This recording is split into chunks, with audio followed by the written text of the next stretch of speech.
Niravi TV ప్రేక్షకులకి నమస్కారం. నేను మాధవి. ఈరోజు మనతో ప్రముఖ జ్యోతిష్యులు ఆధ్యాత్మికవేత్త మారెళ్ళ రవిశాస్త్రి గారు ఉన్నారు. ఎంతోమంది పీఠాధిపతుల్ని గురువుల్ని ఇంటర్వ్యూ చేసిన మారెళ్ళ రవిశాస్త్రి గారు రీసెంట్గా చార్ధామ్ యాత్రకి వెళ్ళొచ్చారు. అక్కడ చార్ధామ్ యాత్ర గురించిన విశేషాలు విశిష్టత గురించి మారెళ్ళ రవిశాస్త్రి గారిని అడిగి మరిన్ని వివరాలు తెలుసుకుందాం. నమస్కారం గురుగారు. నమస్తే అమ్మా. గురుగారు, ముఖ్యంగా చార్ధామ్ విశిష్టత గురించి చెప్తారా? అంటే చార్ధామ్ అనేది మనకి దైవభూమి అయినటువంటి హిమాలయాల్లో ఉంది. ఇది ఉత్తరాఖండ్ రాష్ట్రంలో ఉంది. మనకి హరిద్వార్ నుంచి ఎంటర్ అయితే హరికి ద్వారము అంటారు. అక్కడి నుంచి ఎంటర్ అయితే ఋషికేశ్ అంటే ఋషులు స్థావరం ఉండే ప్రదేశం అదంతా కూడా. ఋషికేశ్ నుంచి ఈ యాత్ర మొదలవుతూ ఉంటుంది. ప్రతి ప్రదేశము కూడా అద్భుతమే. ప్రతి ప్రదేశంలో కూడా ప్రమాదం ఉంటుంది, దైవత్వము ఉంటుంది. అంటే మనం జాగ్రత్తగా వెళ్ళాలి. అలాగే మనకి ఎంతో దైవానుభూతులు కూడా కలుగుతూ ఉంటాయి ప్రతి ప్రదేశంలో కూడా. ఎవరైతే ఆధ్యాత్మిక సాధన చేసుకుంటూ ఆధ్యాత్మికంగా వెళ్ళి రావాలనుకున్న వారికి చార్ధామ్ అద్భుతంగా కనిపిస్తుంది. రీసెంట్గా మీరు వెళ్ళొచ్చారు కదా గురుగారు, మీ అనుభవం చెప్పండి. అంటే మనము చార్ధామ్ యాత్రకి వెళ్ళక ముందర వెళ్ళి వచ్చిన తర్వాత చాలా మనకే చాలా మార్పు అనేది వస్తూ ఉంటుంది. ఇప్పుడు మీకు ఫర్ ఎగ్జాంపుల్ చెప్పాలనుకోండి, ఇప్పుడు మామూలుగా ఒక వ్యక్తికి బాగలేదు అనుకోండి, మనం ఏం చేస్తాం, చాలా ఫీల్ అవుతాం. అలాగే ఒక వ్యక్తి లోయలో పడ్డారనుకోండి, ఏమవుతాం, మన దగ్గర అయితే చాలా గుంపులు ఓం నమ శివాయ అంటూ వెళ్ళిపోతూ ఉంటారు. అర్థమైందా? అట్లాంటి యాక్సిడెంట్లు జరుగుతాయి. అలాంటి ప్రమాదాలు జరిగినా కూడా పట్టించుకునే పరిస్థితి ఉండదంటారు. పట్టించుకునేది ఉండదు. ఇండియన్ ఆర్మీ హెల్ప్ చేస్తే చేయాలి తప్పితే అన్నమాట. మిగిలినది కొన్ని ప్రమాదాలు, ఇప్పుడు కేదార్లో జరిగే కొన్ని ప్రమాదాలకి ఎవరు ఉండదు కదా. అంటే అంత డీప్, అంటే అక్కడ జరిగే ప్రతిదీ కూడా దైవ సంకల్పంతోనే జరిగింది అన్నట్టుగా వెళ్తూ ఉంటారు. అంత విశేషంగా వెళ్తేనే అలా అవుతుంది తప్పితే మామూలుగా ఏదో క్యాజువల్గా వెళ్ళొస్తాం అంటే కొంతమంది యాత్రలాగా వెళ్ళొస్తారు. అంటే ఇప్పుడు డెహ్రాడూన్ నుంచి హెలికాప్టర్ సర్వీస్ వచ్చింది. హెలికాప్టర్ సర్వీస్లో 2 days ఎంత 4 lakhs ఎంతో ఉంది, అట్లా కట్టేసి వెళ్ళే వాళ్ళు ఉంటారు. లేదు, ఒక యాత్ర ఒక బస్సులో వాళ్ళు గ్రూప్తో కలిసి వెళ్ళి ఏదో 1 weekలో అన్నీ తిరిగి వచ్చేసాం, అట్లా దర్శనం చేసుకున్నాము వచ్చేసామా అనేటట్టు ఉంటారు. నేను వెళ్ళింది మటుకు ప్రతి ప్రదేశంలో కూడా మినిమం 5 days ఉండే విధంగా వెళ్ళామన్నమాట. ప్రతి ప్రదేశంలో యాత్ర అంతా సంపూర్ణంగా చేసుకునే విధంగా ప్లాన్ చేస్తాం అనమాట.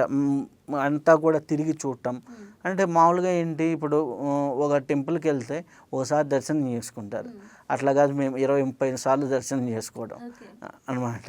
అట్లా అంత ఫ్రీక్వెంట్గా దర్శనం చేసుకోవటం.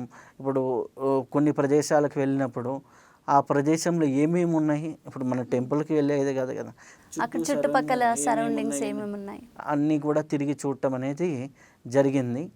ఒకటైతే చెప్పవచ్చు, హిమాలయాలు అనేది చాలా అద్భుతంగా ఉంటుంది. అంటే నేను ఋషికేశ్ వరకు చాలాసార్లు వెళ్ళాను. ఋషికేశ్, డెహ్రాడూన్, మనకి మసూరి అని ఉంటుంది, మసూలి అనేసి మనకి అది అంతవరకు అయితే ఈ బెల్ట్ అనేది నేను 3-4 times. ఋషికేశ్కి అయితే ఫ్రీక్వెంట్గా 2014-15 నుంచి ఇయర్లీ వన్స్ అట్లా వెళ్తూ వచ్చాను. అక్కడి నుంచి పైకి వెళ్ళే ట్రావెల్ ఇంకా అద్భుతంగా ఉంటుంది. ఋషికేశే మనకు అద్భుతంగా లాగా అనిపిస్తుంది. అక్కడి నుంచి వెళ్ళే ట్రావెల్ ఇంకా చాలా అద్భుతంగా ఉంటుంది. అయితే గురుగారు, యమునోత్రికి ఎలా వెళ్ళాలి, అక్కడ విశిష్టత గురించి చెప్తారా? మనకి ఋషికేశ్ నుంచి మనకు ప్రయాణం అయితే ఉదయం మనం కానీ ఋషికేశ్లో కానీ బయలుదేరగలిగితే యమునోత్రికి మనం వెళ్ళడానికి ఇంచుమించు సాయంత్రం 7-8 అవుతుంది. అంటే అరౌండ్ ఒక 12 hours జర్నీ అయితే మనకు పడుతుంది. ఎందుకు అంటే మనకు అక్కడ ఉండేది ఒక 200 kilometers, కానీ 20 kilometers మించి వెళ్ళలేం. ప్రతి ఒక్క చోట ఎక్కడన్నా ఒక కొండ చర్య పడింది అంటే ట్రాఫిక్ జామ్ అవుతుంది. ఒక్కోసారి తరచూ అలాంటి సంఘటనలు అనేవి జరుగుతుంటాయి. అంటే ప్రతి ఒక్కటి చోట కూడా జామ్స్ ఉంటాయి, ప్రతి ఒక్క చోట కూడా ఉంటాయి. అలా మనం ప్రయాణం అయితే సాయంత్రంకి 7-8 గంటలకి మనము యమునోత్రి దగ్గర ఉన్నటువంటి అంటే హనుమాన్ శెట్టి అని, జానకి శెట్టి అని, రాణి శెట్టి అని ఇట్లా చిన్న చిన్న అంటే మనకి మన భాషలో అర్థం అవ్వాలి అంటే తండాల్లాగా ఉంటాయి. అంటే మనకి ఈ చలికాలం వచ్చినప్పుడు అక్కడ క్లోజ్ అయినప్పుడు ఈ హనుమాన్ శెట్టి వరకు ఒక 5 అడుగుల మంచు ఏర్పడుతుంది అనమాట. సో హనుమాన్ శెట్టి అనేది యమునోత్రి నుంచి దాదాపులో ఒక 15 కిలోమీటర్ల యువతలే ఉంటుంది. అంటే యమునోత్రి దాటి 15 కిలోమీటర్ల యువతల వరకు ఉంటుంది. అయితే మనం రాణి శెట్టి దాకా వెళ్తాం. అంటే వెళ్ళిన తర్వాత అక్కడి నుంచి జానకి శెట్టి నుంచి కానీ రాణి శెట్టి నుంచి కానీ మామూలుగా గుర్రాల ద్వారా కానీ మళ్ళీ అలాగే వచ్చేసి నడక ద్వారా కానీ యమునోత్రికి ప్రారంభమవుతుంది. యమునోత్రికి ఎప్పుడైతే ప్రారంభమవుతుందో యమునోత్రి ట్రెక్కింగ్ అంతా కూడా వచ్చేసి మనకి 6 కిలోమీటర్లు ఉంటుంది. ఈ 6 కిలోమీటర్లు కూడా ఎక్కేటప్పుడు చాలా గుర్రం మీద ఎక్కిన వాళ్ళకైతే చాలా ఈజీగా ఎక్కినట్టు అనిపిస్తుంది. కానీ గుర్రం మీద ఎక్కిన వాళ్ళు దిగేటప్పుడు మళ్ళీ ఏంటంటే ఈ దిగుతుంటే ఎప్పుడెప్పుడు చాలామంది అంటే స్కిట్ అయ్యి ముందు గుర్రం మీద నుంచి టప్పని దొల్లేస్తూ ఉంటారనమాట. ఇట్లా ముందుకు వెళ్తున్న అంటే ఒక్కొక్కటి 2 అడుగులు 3 అడుగులు స్టెప్ ఉంటుంది కదా, టక్మని గుర్రం ఏంటి ఇట్లా ముందుకు వంగి ఉంటుంది. మనం కూడా ముందుకుంటే అనమాట మనం ఎంతసేపటికి బ్యాక్కే బ్యాలెన్స్ అయి ఉండాలి. అలాగైతే మనం అక్కడి నుంచి ప్రయాణం చేసి వెళ్ళొచ్చు పైకి వెళ్ళిన తర్వాత అక్కడ యమునా నది జన్మస్థానాన్ని మనం చూస్తాం. అక్కడికి వెళ్ళేటప్పుడు చాలా వరకు ఏంటి అంటే ఆక్సిజన్ లెవెల్స్ చాలా తక్కువగా ఉంటాయి. వెళ్ళిన తర్వాత బాగా చలిగా ఉంటుంది. మనకి వెళ్ళేటప్పుడు కూడా క్లైమేట్ అనేది మారుతూ ఉంటుంది. యమునా నది పుట్టుకకి చాలా చరిత్ర అనేది ఉంది. అంటే యమునాదేవి ఎవరు అంటే మనకి సూర్యపుత్రి, అంటే సూర్యదేవుని యొక్క పుత్రిక. వారి యొక్క ఒక సోదరుడు వచ్చేసి శనీశ్వరుడు, శని మహాదేవుడు, ఇంకొకరు వచ్చేసి యమధర్మరాజు. ఇక్కడ వాళ్ళ సాంప్రదాయం ఏంటంటే 2 సోదరులతో కలిగి ఉంది. శనీశ్వరుడు వచ్చేసి మనకు పురాణ ప్రకారం మనం కానీ చూసుకుంటే సంధ్యాదేవి సూర్యుని యొక్క భార్య. ఆమె సూర్య యొక్క తాపాన్ని తట్టుకోలేక ఛాయాదేవిని అక్కడ సృష్టించి ఆవిడ తపస్సుకి వెళ్ళిపోతుంది. ఛాయాదేవితో కలిగిన సంతానం శని భగవానుడు. యముడు యమున ఇద్దరు కలిసి మనకి వచ్చేసి సంధ్యాదేవి యొక్క సంతానంగా చెప్తారు. సో అక్కడ ఉన్నటువంటి చరిత్ర అది. అయితే యమునా నది ఏమవుతుంది అంటే ఒక నదిగా మారడం కోసం మన భూలోకంలో ఆల్రెడీ అప్పటికే గంగా నది ఉంటుంది. ఇంకా పాపాలను కడగడం కోసం దేవ ఋషులందరూ కానీ ప్రార్థించినప్పుడు దానికి ఒక సతీదేవి శాపం కూడా ఉంటుంది. అలా కలిసి ఆ యొక్క యమునోత్రిగా జన్మించడం అనేది జరిగింది అంటారు. అక్కడ ఉన్నటువంటి ఇది చరిత్ర.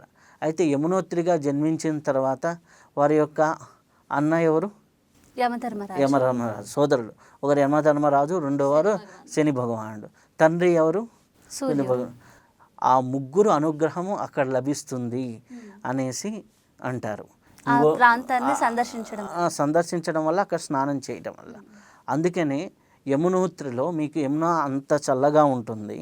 అక్కడ యమునా నది గుడి పక్కనే కింద వైపులో చూసుకుంటే ఒక స్టెప్ కిందలో గౌరీకుండం అని ఉంటుంది. గౌరీకుండంలో మనం దిగితే మనం ఎంత స్నానం చేయగలమో, ఎంత వేడితో స్నానం చేయగలమో అంత నీళ్ళు హ్యాపీగా ఒక 4-5 ఫీట్స్తో ఉంటుంది అన్నమాట. పెద్ద కుండం ఉంటుంది, మధ్యలో కట్టను వేసి ఉంటారు. లేడీస్ అటు పక్కకి, జెంట్స్ ఇటు పక్కకి అదే కుండంలో స్నానం చేస్తారు. అయిపోయిన తర్వాత మనం అమ్మవారిని దర్శించుకొని పక్కకు వస్తే సూర్యకుండము అని ఉంటుంది. సూర్యకుండంలో ఏం చేస్తారో తెలుసా? అక్కడ వాళ్ళు మన రైస్ ఉంటుంది కదా, రైస్ని మూట కట్టేసి అంటే మామూలుగా ఒక క్లాత్లో కట్టేసి సూర్యకుండంలో ముంచి ఒక 1 మినిట్ తర్వాత తీస్తే రైస్ అయిపోతుంది. అంత వేడి ఉండేదన్నమాట. సూర్యుడు సాక్షాత్తు తన సహస్ర కిరణాల్లో ఒక కిరణాన్ని స్థాపన అక్కడ చేశాడు. అంత పవర్ఫుల్ అనమాట. అంత పవర్ఫుల్. అన్ని ఔషధ గుణాలు ఉంటాయి. అలాగే ఆలుగడ్డలు కూడా అట్లా ముంచేసి తీస్తారనమాట. మనం ఆలు కర్రీలు అంటే ఇంకా దాన్ని తీసుకొచ్చేసి ఇట్లా పిసికేసి అంతే అంతే ఉడికిపోతాయి అనమాట. అంత హీట్గా ఉంటుంది. అంటే పక్కనే ఇటు యమునోత్రి చల్లగా ఉంటుంది, ఇటేమో మధ్యలోనేమో మన స్నానం చేయగలిగినంత క్యాపబిలిటీలో వాటర్ ఉంటుంది, ఇది ప్రవహిస్తుంటుంది. అటు పైకి వెళ్ళంగానే అంటే ఒకే ప్లేస్ లో 3 విభిన్న ఉష్ణోగ్రతలు మనం చూడగలుగుతాం. అయితే యమునోత్రిలో కూడా చాలామంది స్నానం చేస్తారు. చేసిన తర్వాత యమునా దేవిని దర్శించుకున్న తర్వాత అక్కడ ఏంటంటే మన సైడ్ లాగా పెద్ద అలంకరణలు పెద్ద గుళ్ళు ఉండవు. మనకేదో మన చిన్న గుడి లాగానే ఉంటుంది. ఆ గుళ్ళోకి వెళ్ళి దర్శనం చేసుకున్న తర్వాత యమున 3 దేవతలతో కలిసి ఉంటుంది. అంటే గంగా, యమున, సరస్వతి విగ్రహాలు ఉంటాయి. అలాగే వారి సోదరుల విగ్రహాలు కూడా ఉంటాయి అన్నమాట. సోదరులతో ఉంటుంది అన్నమాట. అక్కడ ఏంటి అంటే కల్చరు, సోదరు ఇంటికి, యమున ఇంటికి యముడు, శనీశ్వరుడు వచ్చి భోజనం చేసి వెళ్తారు. కాబట్టి చెల్లెళ్ళ మీద ప్రేమ ఎవరైతే చూపిస్తారో వాళ్ళకి యముడు అలాగే శని భగవానుడు ఎఫెక్ట్స్ ఉండవు అనేసి వారి యొక్క ఇదనమాట. అయితే ఈ యొక్క జలము ఎంత పవర్ఫుల్ అంటే యమునా నది యొక్క జలము. ఆ తర్వాత నాకు ఆ ట్రావెలింగ్లో మేము కొంత దూరం వచ్చిన తర్వాత మమ్మల్ని తీసుకువెళ్ళి నా క్యాబ్ డ్రైవర్ చెప్పిన, అంటే అతనికి సంవత్సరానికి ఒక 10 టైమ్స్ తిరుగుతుంటాడు. కాబట్టి అక్కడ ఉన్నటువంటి విషయాలన్నీ ఒక నది, ఒక చిన్న నది హిమాచల్ ప్రదేశ్ గుండా వచ్చేసి మన మసూరి ఉంది కదా, అంటే అక్కడికి వచ్చి కలుస్తుంది. అది ప్యూర్ పాయిజన్ నది. అంటే దాంట్లో నీళ్లు తాగినా చనిపోతారు. ఇప్పుడు మనకి బ్రహ్మడా ట్యాంగిల్ గురించి చెప్తారు కదా, దాని మీదకి ఏది వెళ్ళినా కానీ అట్లా లాగేసుకునేటటువంటి నది. ఆ నది వచ్చి అంత విషపూరితమైన నది వచ్చేసి యమునలో కలుస్తుంది. ఆ యమునలో కలిసిన తర్వాత గట్టిగా ఒక 100 మీటర్స్ తర్వాత నుంచి దాన్ని మంచినీళ్ళుగా వాడతారు. అంత నీటిని కూడా దాంట్లో యమునా నదిలో మెర్జ్ అయిన తర్వాత, యమునా నదిలో కలిసిన తర్వాత అంత విషాన్ని కూడా తీసేస్తుంది. ఆ నీళ్ళు తాగితే మన బాడీలో ఉన్నటువంటి ఎన్ని కల్మషాలను తీసేస్తుంది, మన బాడీలో ఎంత విషాన్ని తీసేస్తుంది. అటువంటి నదులు, ఆ నదే మనకి ఢిల్లీ గుండా ప్రవహించి చివరికి అలహాబాద్ దగ్గర ప్రయాగలో మళ్ళీ గంగా యమున సంగమం అవుతుంది. కానీ అంత పవర్ఫుల్ అన్నమాట. అక్కడ వాళ్ళు ఆ యమునా తల్లి 6 నెలల పాటు పైన ఉంటుంది. ఆ తర్వాత కిందకి తీసుకొచ్చిన తర్వాత ఇక్కడ అన్నమాట అంటే ఈ హనుమాన్ శెట్టి దగ్గర ఒక ప్రదేశం ఉంది, ఆ ప్రదేశంలో ఉంచుతారు. అక్కడి నుంచి ఉత్సవం లాగా యమునా నది వెంట ఉన్న ప్రతి ఊరికి ఈ 6 నెలలు తిప్పుతారనమాట ఉత్సవ విగ్రహాలు.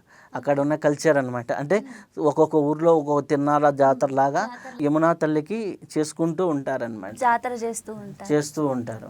ఇప్పుడున్నటువంటి ప్రస్తుత టెంపుల్ అయితే జైపూర్ మహారాణి గులారియా అనుకుంటా ఆవిడ కట్టించారు అని ఉంటుంది. అక్కడ ఆవిడ 19వ శతాబ్దంలో కట్టించారు. అంత ముందర అయితే టెంపుల్స్ అయితే అంత ముందర 16వ శతాబ్దంలో అట్లా ఆ టెంపుల్ మళ్ళీ పునర్నిర్మాణం చేసింది. టెర్రీ గర్వాల్ అని అక్కడ ఉన్నటువంటి గర్వాల్ అనేది ఆ ప్లేస్ అనమాట. టెర్రీ గర్వాల్ డ్యామ్ పేరు కూడా టెర్రీ డ్యామ్ అని ఉంటుంది అనమాట. ఆ టెర్రీ గర్వాల్ అనే ప్రదేశంలో అక్కడ ఉన్నటువంటి మహారాజులు అప్పుడు సుదర్శన్ షా అని ఇట్లాంటి రాజులు 16వ శతాబ్దంలో కట్టించారు ఈ చార్ధాములో చాలా వాటికి. ఆ తర్వాత దాన్ని రెనోవేట్ చేసింది 100 years బ్యాక్ జైపూర్ మహారాణి వారు దాన్ని నిర్మించడం అనేది జరిగింది. ఇది ఇప్పుడు మనం చూస్తున్నటువంటి టెంపుల్ అన్నమాట. అయితే గురుగారు, తర్వాత గంగోత్రికి ఎలా వెళ్ళాలి, గంగోత్రికి సంబంధించిన విశేషాలు, విశిష్టత గురించి చెప్తారా? గంగోత్రి అంటే మనకి ఫస్ట్ యమునోత్రి దర్శనమైన దగ్గర నుంచి అక్కడి నుంచి బయలుదేరి వస్తే మనకి ఉత్తర కాశీ దాకా రావచ్చు. ఉత్తర కాశీ అంటే అరౌండ్ వచ్చేసి మనకు 130 kilometers వస్తుంది. ఉత్తర కాశీకి వచ్చేసి నైట్ స్టే చేసి అక్కడి నుంచి అంటే మాది ఎట్లా జరిగింది అంటే ఉదయాన్నే యమునోత్రి పైకి వెళ్ళాం, దర్శనం చేసుకున్నాం, అక్కడ కొన్ని రోజులు స్పెండ్ చేసి మళ్ళీ ఒకరోజు ఉదయం 10-10:30కి ఆ టైంలో బయలుదేరితే ఈవినింగ్ టైంకల్లా ఉత్తర కాశీ వచ్చేసాం. ఉత్తర కాశీలో హ్యాపీగా మంచి అకామిడేషన్స్ దొరుకుతాయి. హ్యాపీగా గంగా నది ఒడ్డున ఉత్తర కాశీలో చాలా ప్రశాంతంగా ఉంటుంది. ఉత్తర కాశీ అయితే మన నార్మల్ ఉష్ణోగ్రతకు ఉంటుంది. అంటే ఇప్పుడు మనకి ఇక్కడ సౌత్ ఇండియాలో ఎట్లాగైతే ఉష్ణం ఉంటుందో 25 degrees 30 degrees ఇట్లా ఉంటుందన్నమాట ఉత్తర కాశీ. ఈ చార్ధాముల్లో ఉన్నవాళ్ళు అంటే కేదార్లో ఉన్నవారు వాళ్ళంతా కూడా ఉత్తర కాశీకి వచ్చి స్టే చేస్తారనమాట. అప్పుడున్న పరిస్థితులను బట్టేసి ఉత్తర కాశీకి వచ్చేసి అక్కడ ఉండటం అనేది జరిగింది. ఆ ఉత్తర కాశీ నుంచి మళ్ళీ ఈ గంగోత్రి వచ్చేసి 100 కిలోమీటర్లు ఉంటుంది. 100 కిలోమీటర్లు మనకి 5 hours అట్లా పడుతుంది. ఈ 5 hours ఉత్తర కాశీ నుంచి వెళ్ళే దోవలో మనకి గంగనాని అనే ఒక ప్రదేశం ఉంటుంది. ఆ తర్వాత మధ్యలో కొన్ని డ్యామ్స్ అంటే గంగా నది ప్రవాహం మీదనే కట్టినవి ఉంటాయి. ఆ తర్వాత ఈ గంగనాని దాటుకొని మనము గంగోత్రికి చేరుకుంటాం. ఈ గంగోత్రి వచ్చేసి మనకి 4 to 5 hours పడుతుంది. ఆ గంగోత్రిలో మనకి ఏంటి అంటే భగీరథుల వారు తపస్సు చేసినటువంటి ప్రదేశము, భగీరథుల వారు ఉన్నటువంటి విగ్రహము టెంపుల్ ఉంటుంది. ఆ తర్వాత మనకి వచ్చేసి గంగా అమ్మవారు గుడి, అది కూడా వచ్చేసి ఒక 150 years బ్యాక్ నిర్మించిందే ఉంటుంది. మొత్తం కూడా శ్వేతవర్ణంలో ఉంటుంది. అమ్మవారు కూడా బంగారు విగ్రహంతో నీట్గా అంటే ఒక 6 అడుగుల హైట్లో ఉంటారు. చాలా అద్భుతంగా ఉంటుంది. అక్కడ గంగా ప్రవాహం అనేది చాలా స్పీడ్గా వస్తూ ఉంటుంది గంగోత్రిలో. అంటే గంగోత్రిలో అక్కడ భగీరథి నది అంటారు గంగోత్రి.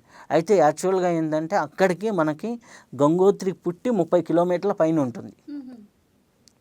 ఇక్కడి వరకు మనము హ్యాపీగా గంగోత్రికి అయితే ఎటువంటిది మనం వెహికల్లో వెళ్ళిపోవచ్చు. ఒక 1/2 kilometer ముందర వరకు అక్కడి నుంచి ప్రశాంతంగా మామూలుగా మనకి ఎట్లాగైతే టెంపుల్కి వెళ్ళిపోతామో కొద్దిగా క్యాజువల్గా మనకి వెళ్ళిపోయేసి దర్శనం చేసుకోవచ్చు. మనకి గోముఖ్ అనేది చాలా విశిష్టమైనది అనమాట. గోముఖ్ జర్నీ అనేది అక్కడి నుంచి మళ్ళీ ఒక 24 kilometerల పైకి ఉంటుంది. 24-25 kilometerలు. అక్కడికి మేము వెళ్దామని ప్రయత్నం చేశాం కానీ అప్పుడు కొండ చర్యలు పట్టడం వల్ల పైకి అలో లేదని చెప్పారు. అక్కడ గోముఖ్ దగ్గర యాక్చువల్గా గంగామాత ఉద్భవించింది అంటారు. అంటే గంగామాత ఎందుకు ఉద్భవించాల్సి వచ్చింది అంటే భగీరథుడు తపస్సు చేయటం వల్ల. భగీరథుడు ఎందుకు తపస్సు చేశారు అంటే వాళ్ళ తాతలు కపిల మహాముని యొక్క శాపం వల్ల 60,000 మంది భస్మీపట్నం అవుతారు పాతాళ లోకంలో. అప్పుడు ఆ యొక్క దానికి అతని మహారాజు పేరు సగరుడు అనమాట. సగరుడు యొక్క మహారాజు యొక్క దీని యొక్క వృత్తాంతం ఏంటి అంటే మనకు వెళ్ళినప్పుడు సగరు మహారాజుకి 60,000 మంది పుత్రులు ఉంటారు. ఆయన ఎంతోమంది రాక్షసులను అంటే యుద్ధం చేసి ఓడిస్తాడు. ప్రజల్ని చాలా బాగా చూసుకుంటాడు. ఇంతమంది రాక్షసులను చంపినందుకు ఆయన ఏం చేస్తాడంటే అశ్వమేధ యజ్ఞం చేస్తాడు. ఆ అశ్వమేధ యజ్ఞంలో ఉన్నటువంటి ఆ అశ్వాన్ని ఇంద్రుడు ఈ సగరుడు ఇట్లానే అయిపోతే నాకు ఇంద్ర పదవికి అడ్డం వస్తాడేమో అని ఇంద్రుడు తీసుకెళ్ళేసి ఆ యొక్క అశ్వమేధ యజ్ఞంలో ఉన్నటువంటి ఆ గుర్రం ఉంటుంది కదా, ఆ గుర్రాన్ని వాళ్ళకి తెలియకుండా తీసుకెళ్ళి కపిల మహాముని ఆశ్రమంలో కట్టేస్తాడు. కపిల మహామునికి తెలియదు, ఆయన తపస్సులో ఉంటారు. వీళ్ళు ఎతుకుతూ వెళ్తారనమాట. ఆ వెతుకుతూ వెళ్ళినప్పుడు ఆ పాతాళ లోకంలో ఉన్నటువంటి కపిల మహాముని దగ్గరికి వెళ్తారు. వెళ్ళి వీళ్ళు 60,000 మంది వెళ్ళి గొడవ చేసేసి అది తీసుకొని వస్తారు. దాంతో కపిల మహాముని యొక్క తపస్సు భంగం అవుతుంది. ఆయన కళ్ళు తెరిచి చూడంగానే వీరంతా భస్మీపట్నం అవుతారు. అక్కడ ఉన్నటువంటి కొంతమంది మంత్రులు సమాచారం చేయటంతో సరయుడు ఏం చేస్తారు, సగరుడు తన కుమారుడిని రాజుగా చేసి దీనికి గంగా మాతే భూమి మీదకి దిగి రావాలనేసి తపస్సు చేయటం జరుగుతుంది. ఎట్లాగైతే గంగామాత తపస్సు చేసినా కానీ ఆయన వల్ల కూడా పూర్తిగా కాదు. ఆ తదనంతరం భగీరథుల వారు తపస్సు చేస్తారు. భగీరథుల వాళ్ళు తపస్సు చేసిన తర్వాత ఆ తర్వాత గంగామాత ప్రత్యక్షమై నేను వస్తానని చెప్తుంది. కానీ వస్తానంటే నేను డైరెక్ట్గా భూమి మీదకి వస్తే భూమి బద్దలవుతుంది కాబట్టి నన్ను బరాయించేది పరమశివుడు ఒప్పుకోవాలి. అప్పుడు పరమశివుడి గురించి తపస్సు చేసి ఆ యొక్క శివుడి యొక్క జటాజుటం మీద నుంచి గోముఖ్లో ఆ యొక్క గంగామాత మొట్టమొదటిసారిగా వస్తుంది. కానీ భగీరథుడి వల్ల వచ్చింది కాబట్టి అది భగీరథి నదిగానే ఉంటుంది. అక్కడ గంగా ఉద్భవం అక్కడ గంగోత్రి కాకుండా భగీరథుల వారు తపస్సు చేశారు. గంగోత్రి క్షేత్రము నది పేరు మటుకు భగీరథ.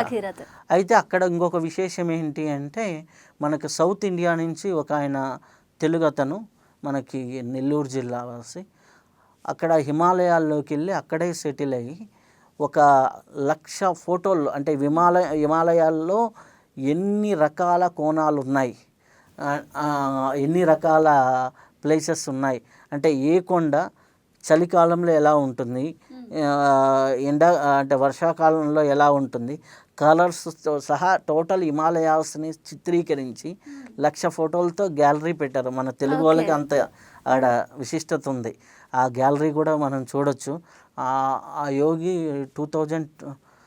2020లో అనుకుంటా వారు వెళ్ళిపోవడం జరిగింది. అప్పటి వరకు ఉన్నారు, 98 ఇయర్స్ 97 ఇయర్స్ ఏజ్లో. కానీ ఆయన గ్యాలరీ మటుకు చాలా బాగుంటుంది. ఆ ప్రదేశం కూడా చూడదగినటువంటి ప్రదేశం అనమాట. అంత ఫోటో గ్యాలరీస్ ఇట్లాంటివన్నీ ఉంటాయి, అవి చూడొచ్చు.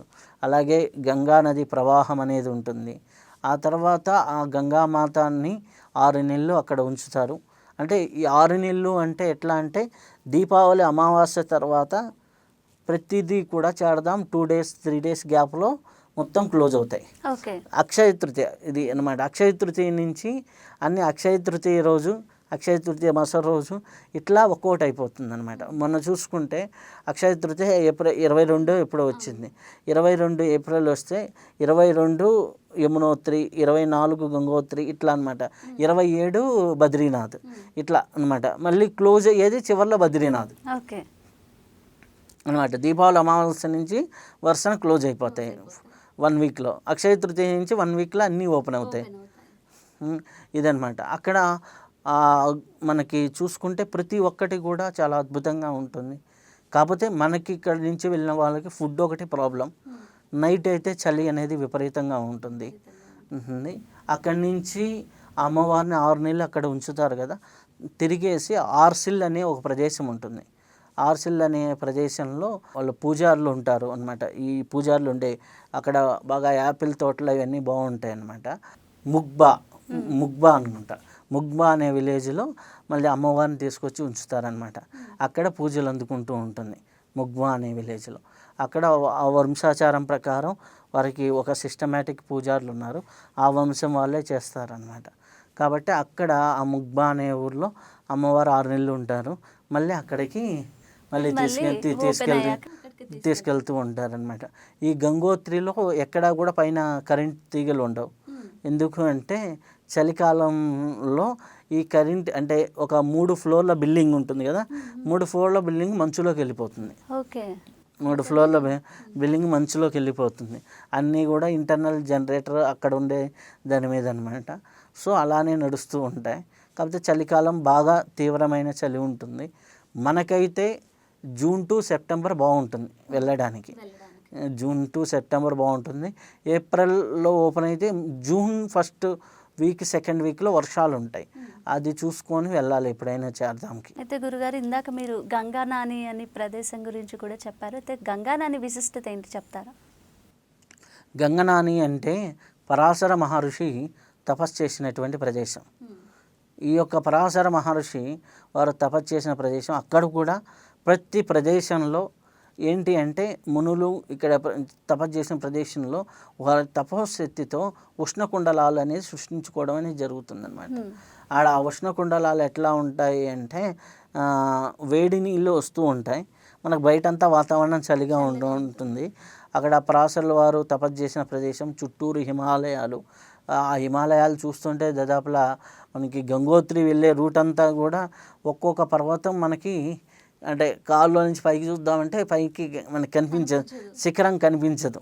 అంటే స్ట్రైట్గా చూద్దామంటే అక్కడ దూరంగా ఉన్నాయి కనిపిస్తాయి కానీ దగ్గర ఉన్నాయి ఏది కనిపించదు అనమాట. మధ్య మధ్యలో గిట్లు ఏంటంటే అప్పుడప్పుడు రాళ్ళు పడుతూ ఉంటాయి దాని మీద నుంచి. వాటిని అంటే అక్కడ ఆర్మీ వాళ్ళు ఉంటారు, మొత్తం కూడా ప్రొడక్షన్ అయితే ఉంటుంది. ఎప్పటికప్పుడు చెప్తూ ఉంటారనమాట. అంత ఇదిగా ఉంటుంది గంగోత్రి మటుకు. చుట్టూ హిమాలయాలు. ఈ గంగనాని ప్రదేశం చాలా బాగుంటుంది. పరాశర మహర్షి అక్కడ ఏదైతే ప్రదేశం ఉందో ఆ ప్రదేశంలో చాలా కాలం తపస్సు చేశారని మనకిప్పుడు మన జ్యోతిష గ్రంథాలన్నీ కూడా అక్కడి నుంచే చాలా రచనలు చేశారని, చాలా అద్భుతమైన ప్రదేశం. కాకపోతే అక్కడ ఏంటి అంటే మనకి తపస్సు చేసే వాళ్ళకి, మెడిటేషన్ చేసుకునే వాళ్ళకి చాలా అద్భుతంగా ఉంటుందన్నమాట. ఇప్పుడు ఏ ప్రదేశమైనా సరే శక్తితో కూడుకొని ఉన్నది. హిమాలయాల్లో ఎక్కడ ప్రదేశం కూడా శక్తితో కూడుకొని ఉంది. ఆ శక్తిని మనం ఆస్వాదించగలిగితే అద్భుతంగా ఉంటుంది. కాకపోతే ప్రతి ఒక్క చోట కూడా మనం ప్రొటెక్షన్గా తీసుకొని, అంటే మనం ప్రికాషన్స్ తీసుకొని ప్రశాంతంగా వెళ్ళగలిగితే చాలా బాగుంటుంది. గంగనాని చాలా అద్భుతమైన ప్రదేశం, అద్భుతమైన శక్తివంతమైనటువంటి ప్రదేశం. పరాశర మహర్షి తపస్సు చేసినటువంటి ప్రదేశం. అక్కడ ఉష్ణకుండలం ఉంటుంది. ఎట్లా ఉంటుందంటే టచ్ చేస్తే బొబ్బలు వస్తాయి అన్నమాట. అంత వేడిగా ఉంటుంది. చుట్టూ ఉన్న ప్రదేశం మాత్రం చాలా చల్లగా ఉంటుంది అన్నమాట. అట్లా టచ్ చేస్తే బొబ్బలు వచ్చేంత. పరాశరులు గారు కదా అంత ఆవేశంతో ఉంటారు కదా, అందుకనే అనమాట అది కూడా ఆవేశంగా అనిపిస్తుంది. కాకపోతే అక్కడ హోటల్స్ కానీ అకామిడేషన్స్ కానీ చాలా బాగుంటుంది అనమాట. ఆ స్టే చేయాలనుకున్న వాళ్ళు అంటే ఎట్లా అంటే డైరెక్ట్గా వెళ్ళిపోయి, మామూలుగా యాత్రికులు ఎట్లా ఉంటారంటే ఉదయం ఉత్తరకాశీ నుంచి బయలుదేరుతారు. చాలా మధ్యలో నాకు చాలామంది ఉత్తరకాశీలో ఉదయాన్నే 4 గంటలకు అట్లా తీసుకెళ్తారు. గంగోత్రికి తీసుకెళ్ళేసరికి 11, 12 అవుతుంది. ఈ గంగనాని అవి చూపించుకుంటూ తీసుకెళ్తారు. 11, 11కి వెళ్తుంది. అక్కడికి వెళ్ళిన తర్వాత వీళ్ళు దర్శనానికి వెళ్ళి వచ్చే లోపలల్లా భోజనాలు, వాళ్ళు వంట మనుషులు ఉంటారు, భోజనాలు చేస్తారు. భోజనాలు అయిపోయి దర్శనం చేసుకుని ఒక 2 అవర్స్లో వీళ్ళందరూ వచ్చేసరికి భోజనాలు రెడీ. మళ్ళీ అక్కడి నుంచి మళ్ళీ ఉత్తరకాశీకి వచ్చేస్తారు నైట్కి. అలా వెళ్తే ఆ గంగోత్రిని ఎంజాయ్ చేయలేం. అంటే గంగోత్రి గురించి తెలుసుకోవాలి అంటే చూస్తాం, మెయిన్ టెంపుల్ చూస్తారో దర్శనం చేసుకుంటారు వచ్చేస్తారు. కానీ మేము గంగోత్రిలో అయితే ఒకరోజు అయితే అంటే అమ్మవారికి ముందరనే ఇట్లా మీరున్నంత దూరంలో గర్భగుడిలో హ్యాపీగా, అంటే నేను తీసిన విజువల్లో కూడా అమ్మవారు ఉంటారు అనమాట. దగ్గరగా ఒక గంటన్నర సేపు ఉన్నాం అనమాట. అంటే 7 గంటల తర్వాత ఎవరు ఉండరు.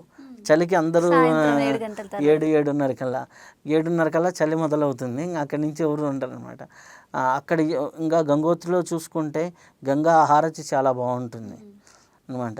గంగా హారతి చాలా బాగుంటుంది. హారతి అక్కడి నుంచే మొదలవుతుంది గంగా హారతి అనమాట. కొనాకు అంటే అక్కడి నుంచే మొదలవుతుంది చివరి వరకు కూడా. అంటే గంగానది ప్రవహించి చివరి వరకు మన కాశీ కావచ్చు, హరిద్వార్ కావచ్చు, ఋషికి ప్రతి ప్రదేశాల్లో గంగామాతకి హారతులు ఇస్తూ ఉంటారు. కానీ మెయిన్ ముఖ్యంగా మనకి మొట్టమొదటి గంగోత్రి దగ్గర హారతి ఇస్తారు. ఈవినింగ్ కరెక్ట్గా సూర్యాస్తమయం జరిగేటప్పుడు ఇస్తారనమాట. ఇక్కడున్న డే అండ్ నైట్కి అక్కడున్న డే అండ్ నైట్కి మార్పులు ఉంటాయి. ఇక్కడ మనకి అర్ధరాత్రి 3 గంటలు అంటాం, అక్కడ 3 గంటలకి తెల్లవారుతూ ఉంటుంది. అంటే మార్నింగ్ 6 o'clock లాగా అయిపోతుంది. మళ్ళీ నైట్ వచ్చేసరికి 5:30 కల్లా అయిపోతుంది. అంటే డే టైం ఎక్కువ ఉంటుంది. చలికాలంలో నైట్ టైం వాళ్ళకి ఎక్కువ ఉంటుంది అనమాట. అట్లా అనమాట, రివర్స్లో ఉంటుంది. కాకపోతే గంగనాని కూడా ఒక అద్భుతమైన ప్రదేశం, చూడాల్సినటువంటి ప్రదేశం, చాలా చాలా ప్రాణశక్తి కలిగినటువంటి ప్రదేశం, చాలా అద్భుతంగా ఉంటుంది. అయితే గురుగారు, ఇప్పుడు మీరు ఉత్తరకాశీ చెప్తున్నారు, ఉత్తరకాశీ అని చాలా చెప్పారు. ఉత్తరకాశీ విశిష్టత ఏంటి చెప్తారు? ఉత్తరకాశీలో మంచి అంటే పరమశివుని యొక్క మందిరం ఉంది. అక్కడ మనకి శక్తిపీఠాల్లో అమ్మవారి త్రిశూలం ఆకారంలో ఒక శక్తిపీఠం ఉంటుందన్నమాట. త్రిశూలం అంటే అమ్మవారి విగ్రహం ఉండదు, త్రిశూలమే ఉంటుంది. అమ్మవారి త్రిశూలం ఇట్లా త్రిశూలం రూపంలో ఉంటుంది. అది అమ్మవారి లాగా వారు పూజిస్తారు. అలాగే అక్కడ ఏంటి అంటే రేర్గా మనకు కనిపించేది శనిదేవుడు, ఆంజనేయ స్వామి దేవాలయాలు పక్కనే కనిపిస్తాయి. ఆంజనేయ స్వామికి శనిదేవుడికి అంటే ఆంజనేయుని కొలిస్తే శనిదేవుడు ఉండరు అంటారు కదా, అక్కడ కనిపిస్తూ ఉంటుంది. కాకపోతే చాలా అద్భుతమైనటువంటి ప్రదేశము, చాలా బాగుంటుంది ఆ ఉత్తరకాశీలో ఉన్నటువంటి శివాలయం. అయితే ఇక్కడ కూడా వ్యాస మహర్షి వచ్చారని, వ్యాస మహాముని తపస్సు చేశారనేసి మనకి అంటూ ఉంటారనమాట. సో అక్కడ వ్యాసుల వారు చాలామంది, అంటే ఉత్తరకాశీ అంటే హిమాలయాలకి ఈ శారదాంలో ఎటు నుంచి ఎటు వెళ్ళాలని అంటే టచ్ అవుతూ ఉంటుంది. కాబట్టి ఖచ్చితంగా ఆ ప్రదేశం అనేది చాలామంది మునులు అంటే కొంతమంది అక్కడ చెప్తూ ఉన్నారు. అలాగే మనకి మెడిటేషన్లో కూర్చుంటే చాలా ప్రశాంతంగా ఉంటుంది. అలాగే టెంపుల్ చాలా బాగుంటుంది. అలాగే అక్కడ ఉన్నటువంటి వైబ్రేషన్స్ కానీ ఇవన్నీ చాలా బాగుంటాయి. మేము వెళ్ళిన రోజు ప్రశాంతంగా వర్షం పడింది, చాలా అద్భుతంగా ఉంది. అంటే మేము ఒక 2 days ఉత్తరకాశీలోనే ఉన్నాం. యమునోత్రి అయిపోయిన తర్వాత గంగోత్రికి వెళ్ళి వచ్చి కూడా మళ్ళీ అక్కడే స్టే చేయటం అనేది జరిగిందనమాట. సో ఆ ఉత్తరకాశీ అనేది చాలా చాలా పవర్ఫుల్ టెంపుల్, శక్తిపీఠాల్లో ఒకటి, పరమశివుని యొక్క మందిరాల్లో చాలా చాలా గొప్ప శివాలయం అనేది అక్కడ. గురుగారు, గుప్తకాశీ గురించిన విశిష్టత గురించి చెప్తారా? గుప్తకాశీ కూడా మనకి కేదారు అంటే స్టార్టింగ్ పాయింట్లో కనిపిస్తుంది. అంటే అక్కడి నుంచి కేదారు, నెక్స్ట్ సోనప్రయాగ నుంచి కేదార్ జర్నీ అనేది స్టార్ట్ అవుతుంది. అయితే ఇక్కడ మనకి వచ్చేసి గుప్తకాశీ అంటే పాండవులు ఈ యొక్క మన కురుక్షేత్ర యుద్ధం అయిపోయిన తర్వాత శివుణ్ణి ధ్యానిద్దామని, శివుణ్ణి పూజిద్దామని వెళ్తే అక్కడ గుప్తకాశీలో వారికి కనిపించకుండా గుప్తంగా దాక్కుంటాడు శివుడు అన్నమాట. ఆ మహాశివుడు ఎన్ని మాయలైనా చేయగలరు కదా, అలా గుప్తంగా అంతర్ధానమయ్యారు కాబట్టి అక్కడ గుప్తకాశీ అంటారు. ఆ గుప్తకాశీ ప్లేస్లో మళ్ళీ ఈ యొక్క జలధారలు, దానికి ఒక విశిష్టతలు అక్కడ చాలా చెప్తూ ఉంటారు. కాకపోతే చాలా అద్భుతమైనటువంటి ఆలయం ఉంటుంది గుప్తకాశీ. వెళ్ళి అంటే ప్రతి ఒక్కరూ కూడా ప్రతి ప్లేస్లో కూడా ఆ యొక్క ప్లేస్ని దర్శించుకోవాల్సినటువంటి ప్రదేశం అది. చాలా అంటే ప్రతి ఒక్కటి కూడా అక్కడ సౌండ్స్ కానీ ఇవి కానీ చాలా నర్మగర్భంగా ఉంటుంది. అంటే మనలో ఉన్నటువంటి ఎన్నో గుప్తమైనటువంటి విద్యలు, అంటే మనకి ఎన్నో తెలిసి ఉండొచ్చు, మన సబ్కాన్షియస్గా ఎన్నో తెలిసి ఉండొచ్చు. ఆ తెలిసినవి అన్నీ కూడా చాలా మనకి గుర్తు లేకుండా పోయి ఉండొచ్చు, కానీ ఆ టాలెంట్స్ అన్నిటినీ బయటికి తీసుకురావటం అనేది అక్కడ జరుగుతుంది అంటారు అనమాట. అక్కడికి వెళ్ళి కొంతసేపు స్పెండ్ చేసిన బయటకు వస్తాయి అన్నమాట.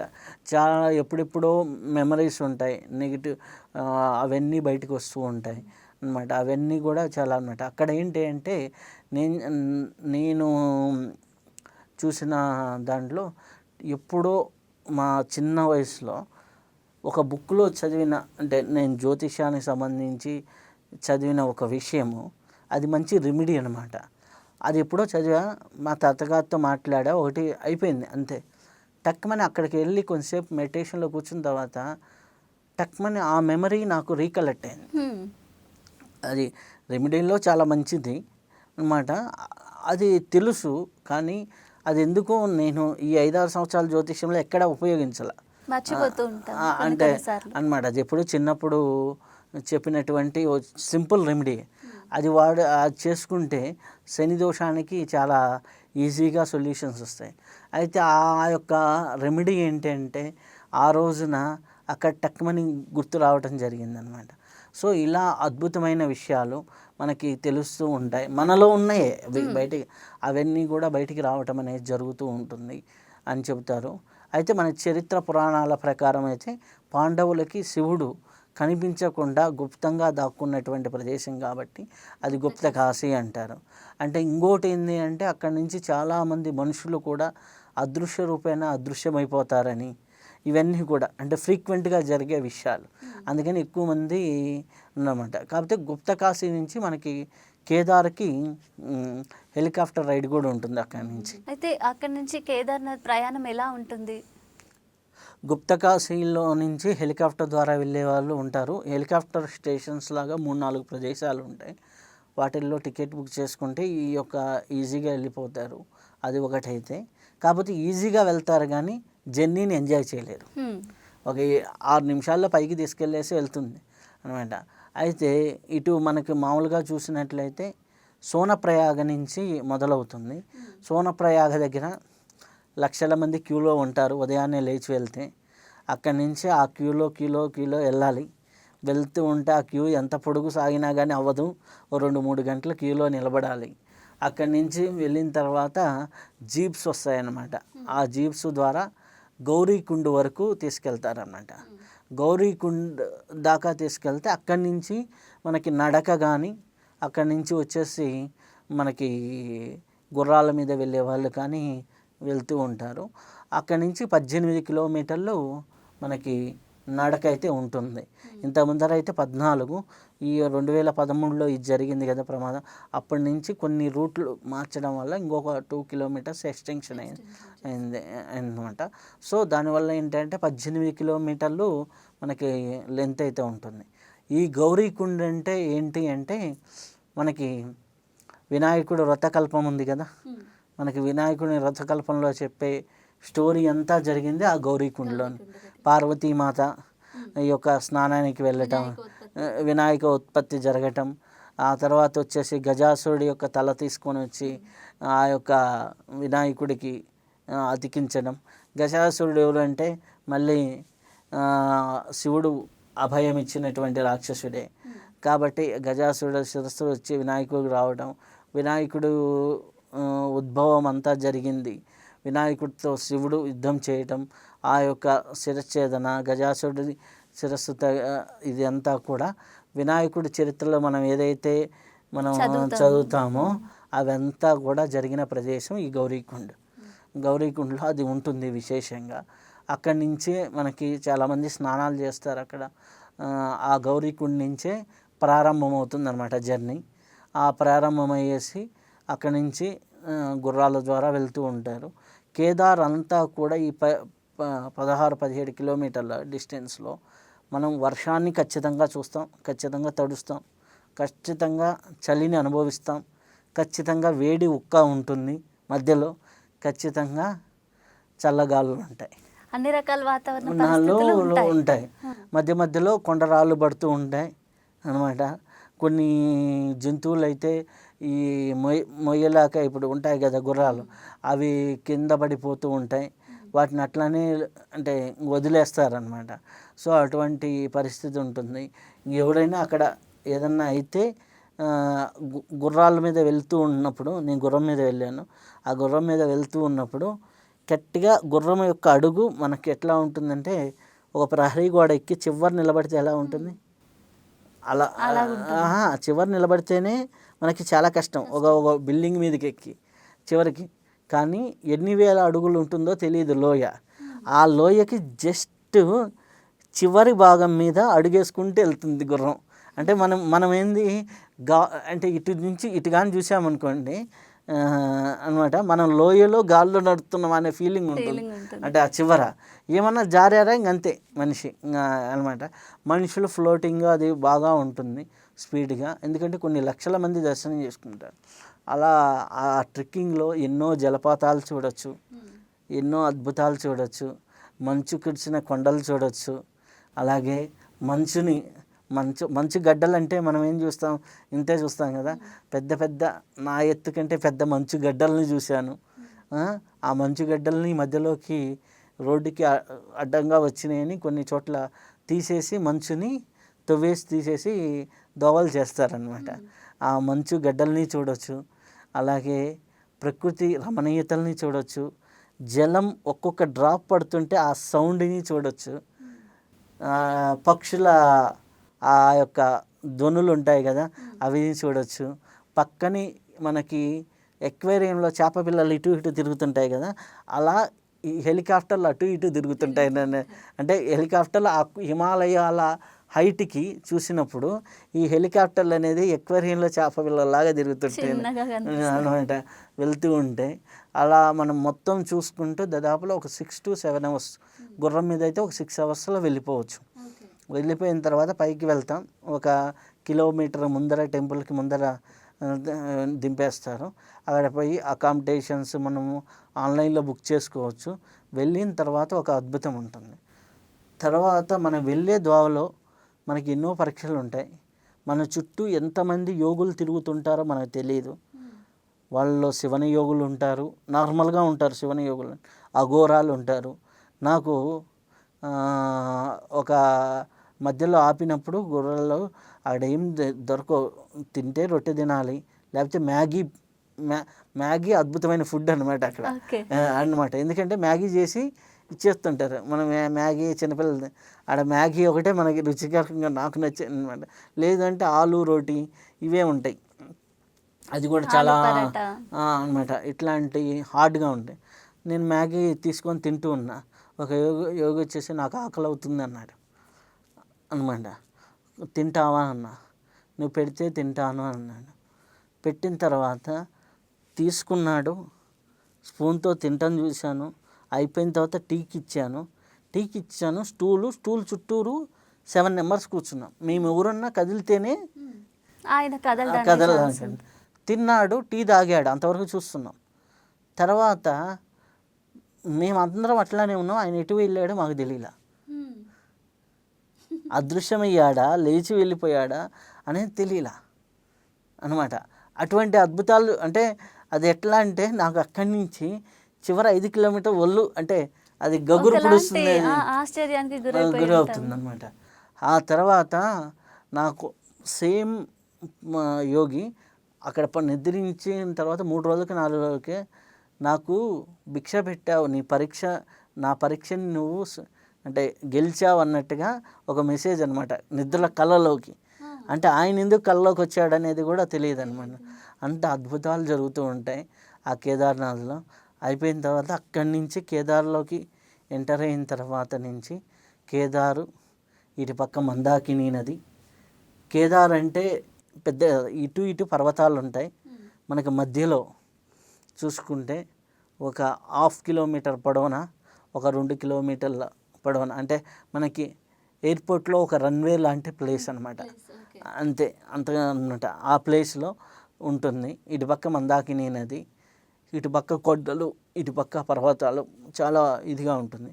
మనకి అక్కడ ఏంటి అంటే నడుస్తూ ఉన్నామంటే ఎదురుగా ఉన్న కొండలేమో మంచుతో నిండి ఉంటాయి, ఇటుపక్క కొండల మీద ఎండ ఉంటుంది, ఇటుపక్క కొండల మీద వర్షం ఉంటుంది, మధ్యలో మనకు చలిగాలి తగులుతుంది.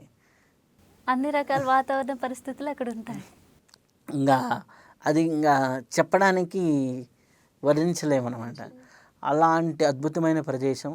అక్కడి నుంచి వెళ్ళిన తర్వాత అక్కడ మేమైతే ఒక 4 nights ఉండగలిగాం అక్కడ ఉండేసి కేదార్ టెంపుల్ ఎంత అద్భుతంగా ఉంటుందంటే అంత అద్భుతంగా ఉంటుంది. ఇప్పుడు చాలా రెనోవేట్ చేశారు. ఆ తర్వాత టెంపుల్ వెనక భాగంలో మనకి ఈ వరదలు వచ్చినప్పుడు టెంపుల్ని రక్షించడానికి ఒక శిల, అంటే భీమశిల అంటారు, ఆ భీమశిల అనేది అక్కడ వచ్చి బ్యాక్ సైడ్ ఉంటుంది. టెంపుల్ వరదల్లో మొత్తం వెళ్ళిపోయినాయి, కానీ ఆ శిల వల్ల టెంపుల్ ఏం కాలేదు. దాని వెనుక శంకరాచార్యుల యొక్క ప్రదేశం ఉంటుంది. ఆ శంకరాచార్యుల ప్రదేశము, ఈ యొక్క భీమశిల టెంపుల్ లోపలికి వెళ్ళి దర్శనం చేసుకుంటే అక్కడ మనకి శివాలయాల్లో శివలింగంలాగా ఉండదు, ఒక త్రికోణంలో లాగా శివలింగం ఉంటుంది. త్రికోణం అంటే త్రిభుజం. అంటే దీని వెనక ఒక పురాణ కథ కూడా ఉంది. పురాణ కథ ఏంటి అంటే మనకి ఈ యొక్క గుప్త కాశీలో ఇందనక అనుకున్నాం కదా, గుప్త కాశీలో ఈ యొక్క పాండవులకి దర్శనం ఇవ్వకుండా కురుక్షేత్రానంతరం శివుడు గుప్తమై ఉన్నారు. కేదారుకు వెళ్ళినా కానీ అక్కడ వారు ఎంత తపస్సు చేస్తున్నా కానీ దర్శనం ఇవ్వడు అనమాట. దర్శనం ఇవ్వకపోతే అప్పుడు అక్కడ అంటే మామూలుగా ఆవులు, ఎద్దులు రూపేణా ఏమి ఉండవు, అంటే గోమాత రూపేణా, నంది రూపేణా ఏమీ ఉండవు. కొన్ని ఆవులు రావటము, వాటి మధ్యలో ఒక నందీశ్వరు రావటం అనేది జరుగుతూ ఉంటుంది. అది చూసి భీములు వారు ఆ యొక్క నంది రూపంలో ఉన్నది, ఎద్దు రూపంలో ఉన్నది శివ పరమాత్మ అని గుర్తించి పంచపాండవులు ఒక్కొక్క భాగాన్ని పట్టుకుంటారనమాట. ఆ మోపుర భాగాన్ని భీముల వారు పట్టుకుంటారు, శిరస్సు భాగాన్ని ఒకరు పట్టుకుంటారు. అట్లా పంచకేదారులుగా ఆ యొక్క ప్రదేశంలో ఏర్పడ్డాయి. అలా ఆ మోపుర భాగాన్ని పట్టుకున్నటువంటి ప్రదేశమే ఇప్పుడు జ్యోతిర్లింగాల్లో ఒకటి కేదార్నాథ్ అనమాట. ఆ కేదార్నాథ్ అంటే మనకి ఎద్దు మోపురం ఎలాగైతే ఉంటుందో అలా ఉంటుంది శివలింగం, చాలా అద్భుతంగా ఉంటుంది. అయితే అక్కడికి వెళ్ళి దర్శనం చేసుకున్న తర్వాత అక్కడున్న చుట్టూ ఉన్నటువంటి ఎంతోమంది అఘోరాలు ఉంటారు, వాళ్ళు చేసే యజ్ఞాలు ఉంటాయి. మనం అక్కడ కానీ అంటే ఎప్పుడూ వర్షం పడుతూనే ఉంటుంది, ఓ పక్క మంచు పడుతూనే ఉంటుంది, లేదా ఎప్పుడో ప్లెజెంట్గా ఉంది అంటే మనకి అదృష్టం అనమాట. అక్కడికి వెళ్ళిన తర్వాత ఆడ కూర్చొని మెడిటేషన్ చేస్తూ ఉంటే చాలా అద్భుతంగా ఉంటుంది. ఏదైనా సాధన చేసే వాళ్ళకి, అనుష్ఠానం ఏదైనా చేసే వాళ్ళకి చాలా అద్భుతంగా ఉంటుంది. కాకపోతే అకామిడేషన్స్ అయితే కొద్దిగా టైట్గా ఉంటాయి, ముందరనే బుక్ చేసుకుంటూ ఉండాలి. అది కానీ దొరికితే మటుకు అదృష్టం ఉంది. కాకపోతే మాకు వచ్చేటప్పుడు బాగా వర్షం పట్టడం వల్ల గుర్రాలు కానీ హెలికాప్టర్లు కానీ ఏమీ లేవు. ఉదయాన్నే 4 గంటలకు లేచి మొత్తం కూడా అంటే ఈ యొక్క 18 కిలోమీటర్లు, మళ్ళీ ఒక 5 కిలోమీటర్లు, మళ్ళీ సోనప్రయాగ దాకా మొత్తం కలిపి ఒక 30 కిలోమీటర్లు నడుచుకుంటూ రావాల్సి వచ్చింది. మొత్తం కింద అంతా కూడా బంద్ పెట్టారు. మొత్తం కాలినడక ద్వారానే రావాల్సి వచ్చింది అనమాట సోనప్రయాగ దాకా. సో అట్లా కొన్ని అడ్వెంచర్స్ లాగా ఉంటుంది. అయితే ఒకటే, నాకు ఎవరైనా సరే చార్ధామ్ వెళ్ళాలి అనుకుంటే ముందర ఒక 2 నెలల నుంచి రోజుకు ఒక 5 కిలోమీటర్లన్నా వాకింగ్ చేయండి.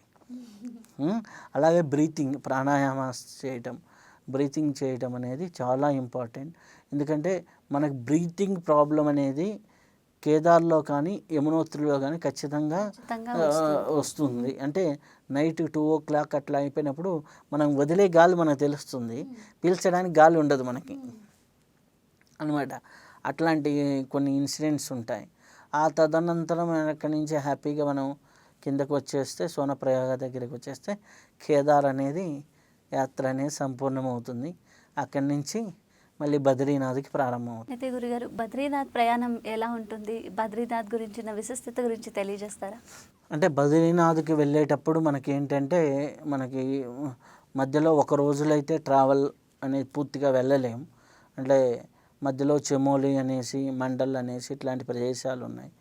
ఆ చమోలి అనే ప్రదేశంలో కూడా చాలా అద్భుతమైనటువంటి విశేషాలు ఉన్నాయి అన్నమాట. చమోలిలో దగ్గర నుంచి కొద్దిగా ముందుకెళ్తే మండల్ అనే ప్రదేశంలో అత్రి అనసూయలు తపస్సు చేసినటువంటి ప్రదేశం ఉంటుంది. లోపలికి నడుచుకుంటూ వెళ్ళాలి. అయితే ఆ ప్రదేశంలో మనకి దత్తాత్రేయుల వారు జన్మించారు అంటారు. అంటే అక్కడ పర్వతానికి కూడా అనసూయ పర్వతం అని ఇట్లా పేర్లు ఉంటాయి అన్నమాట. అయితే ఆ ప్రదేశంలో మనకి బ్రహ్మ విష్ణు మహేశ్వరుల్ని మనకి చిన్నపిల్లలుగా చేసి అనసూయ మాత అన్నం వడ్డీ అంటే ఆహారం ఇచ్చినటువంటి మనకి కథ ఉంది కదా, ఆ వృత్తాంతం అంతా అక్కడ జరిగింది అనేసి అన్నమాట. ఆ ప్రదేశం కూడా చాలా మంచి వాటర్ ఫాల్స్ అవి ఉంటాయి అన్నమాట. చాలా అత్రి అనసూయ ఆ తపస్సు ప్రదేశం కూడా చాలా బాగుంటుంది. అంటే మాలో టూరిస్ట్ లాగా వెళ్తే ఇవన్నీ చూడరు అనమాట. సో మెయిన్ టెంపుల్స్ ఏవి ఉన్నాయి అవి చూసుకుని బయలుదేరు, కానీ మనం ప్లాన్ చేసుకుని వెళ్తే ఇవన్నీ కూడా చూసుకుని చాలా చాలా అద్భుతంగా ఉంటుంది. ఆ ప్రదేశం ఒకటి అద్భుతం. అక్కడి నుంచి అక్కడ ఆ మండల్లో స్టే చేసి అక్కడి నుంచి బద్రీనాథ్ ఇంకొక 100 కిలోమీటర్స్ ఉంటుంది. ఇదంతా కూడా బద్రీనాథ్కి 100 కిలోమీటర్స్ ఉంది. బద్రీనాథ్ వెళ్తే బద్రీనాథ్ మామూలే, గంగోత్రి బద్రీనాథ్కి హ్యాపీగా మనం వెళ్ళిపోవచ్చు. అంటే వెహికల్లో వెళ్ళే వాళ్ళు హ్యాపీగా వెళ్ళిపోవచ్చు. కాకపోతే అక్కడ లోపలికి వెళ్ళాలి అంటే ఏ టెంపుల్కి వెళ్ళినా కానీ 2-3 కిలోమీటర్లు అనేది వాకింగ్ అనేది కామన్గా ఉంటుంది. అది ఎఫెక్ట్ చేయాలి, పెద్దవాళ్ళైనా వెళ్ళిపోవచ్చు ప్రశాంతంగా. బద్రీనాథ్కి వెళ్ళొచ్చు.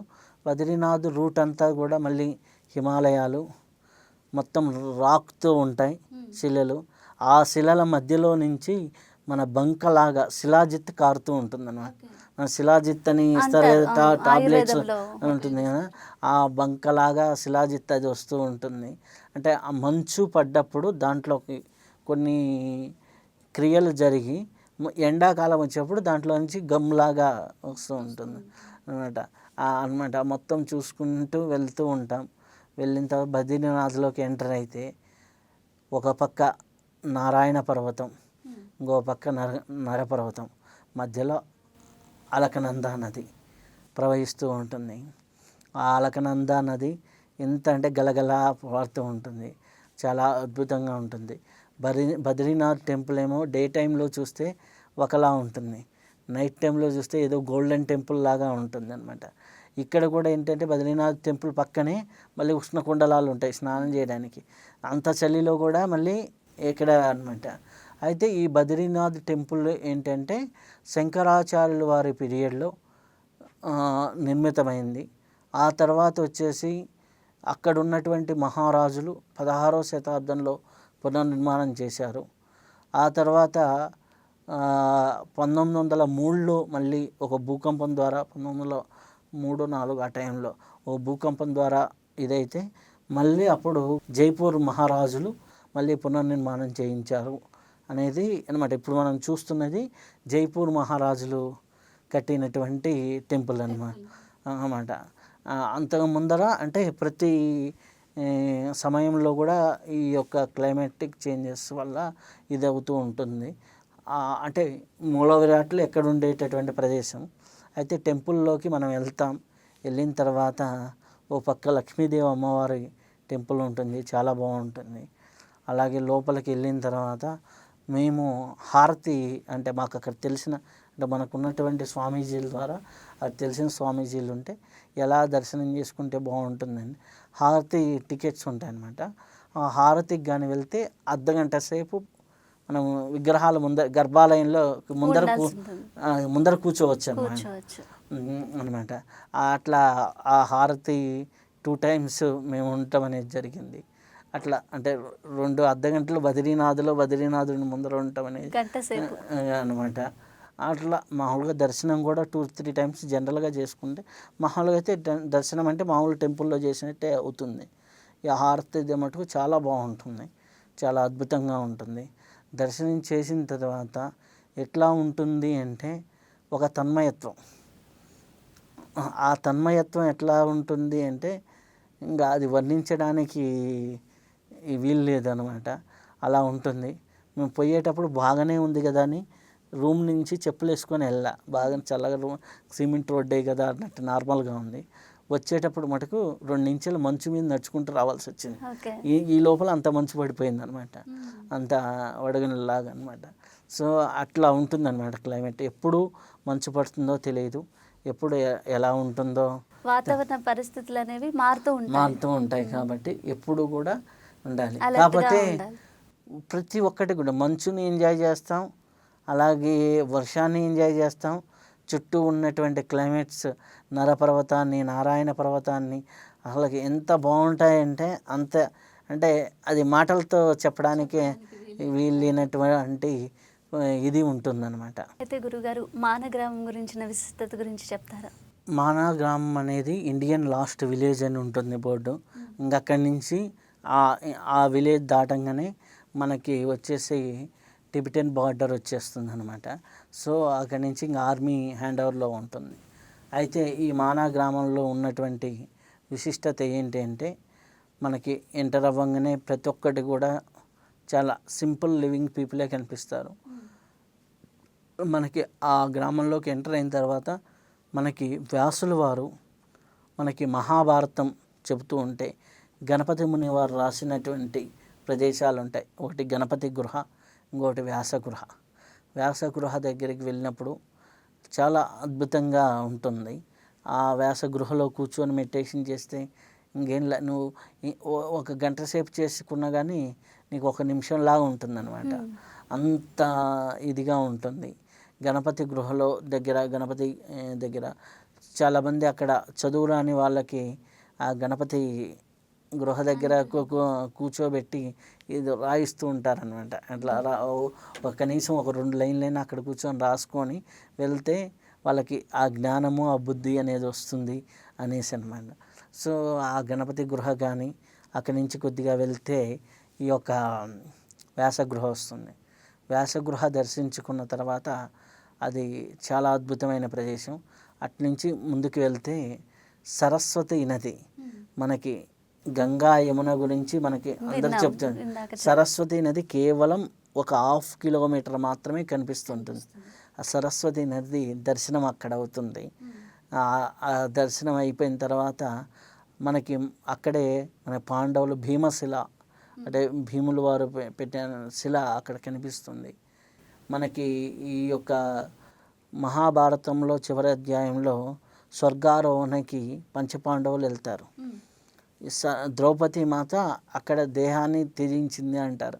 ఈ సరస్వతి నది దాటంగానే త్యజించింది అంటారు. అలా ఆ సరస్వతి నదిని చూస్తాం. అక్కడ ఈ ఘోష పెడుతూ ఉంటుంది.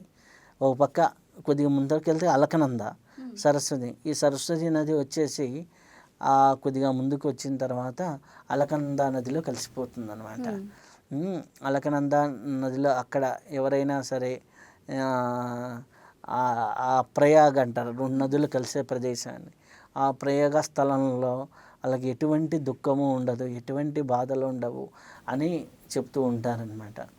ఆ తర్వాత అక్కడి నుంచి కొద్దిగా ముందుకెళ్తే మనకి అమ్మవారు లలితా త్రిపుర సుందరి అమ్మవారి ఆలయం ఉంటుంది. ఆ లలితా త్రిపుర సుందరి ఆలయం ఎంత అద్భుతంగా ఉంటుంది అంటే అక్కడ మనకి కింద ఉన్న క్లైమేట్కి అక్కడికి వెళ్ళేసరికి మనకి చాలా డిఫరెన్స్ ఉంటుంది. ఆ డిఫరెన్స్ ఉన్నటువంటి ప్రదేశం అక్కడ మనకి నకుల సహదేవులు వాళ్ళ శరీరాన్ని విడిచినట్టుగా చెప్తారు. ఆ తర్వాత కొంత ముందుకెళ్తే వసుధార అంటే అక్కడి నుంచి ఒక 4-5 కిలోమీటర్లు, అక్కడి నుంచి ఇంకొక 20 కిలోమీటర్లు వెళ్తే సతవపంత్. ఆ సతవపంత్ దాటి వెళ్తే ధర్మరాజు స్వర్గానికి నడుచుకుంటూ వెళ్ళినటువంటి మెట్లు కూడా దర్శనమిస్తాయి. అదంతా -డిగ్రీల్లో ఉంటుంది కాబట్టి అది ఒక సాహసయాత్ర. కాబట్టి ఆ సతవపంత్ ఇంతవరకు కాకపోయినా ఈ వసుధార దాకా కూడా వెళ్ళవచ్చు. చాలా అద్భుతంగా ఉంటుంది. చాలా అద్భుతమైనటువంటి ఇదనమాట.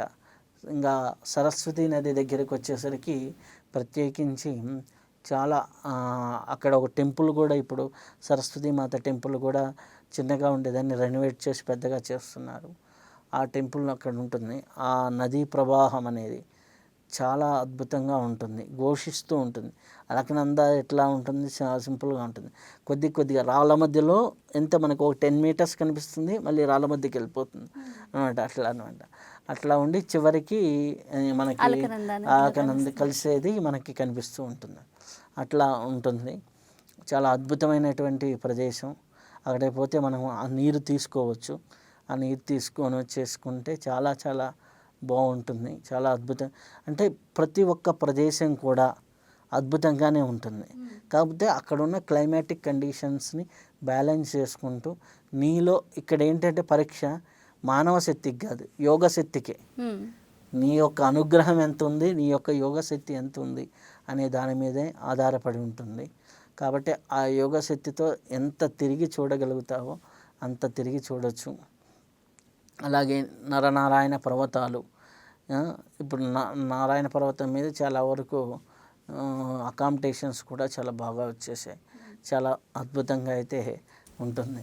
కాకపోతే నాకు నచ్చింది అక్కడ అద్భుతంగా సరస్వతి మాత ఆ యొక్క వ్యాస గృహ, గణపతి గృహ, ఆ మనా కాలేజీలో వస్తున్నప్పుడు ప్రతి ఇంటి మీద కూడా ఒక అద్భుతమైన పెయింటింగ్స్ వేసి ఉంటారు.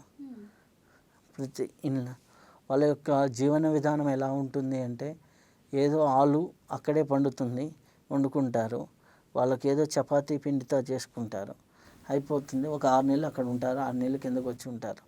ఏవో వాళ్ళ చేతులతో చేసే ఐటమ్స్ అట్లా ఉంటుందన్నమాట. అలా చాలా అద్భుతమైనటువంటి ప్రదేశం. అక్కడ రమేష్ గురూజీ అని మాకు తెలుగతను గురూజీ ఒకరు బాగా మొత్తం తిప్పేసి చూపించారనమాట. ప్రదేశాలన్నీ కూడా చాలా అద్భుతంగా ఆ బద్రీనాథ్ ప్రదేశం అనేది ఉంది.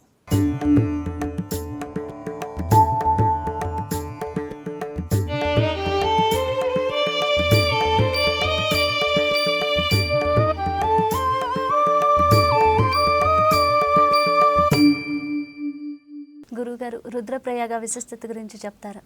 రుద్రప్రయాగ అంటే మనకి ఇటు కేదార్నాథ్ నుంచి వచ్చినటువంటి మందాకిని నది, అలాగే ఇటు బద్రీనాథ్ నుంచి వచ్చినటువంటి అలకనంద నది, ఈ రెండు కలిసే ప్రదేశాన్ని రుద్రప్రయాగ అంటారు.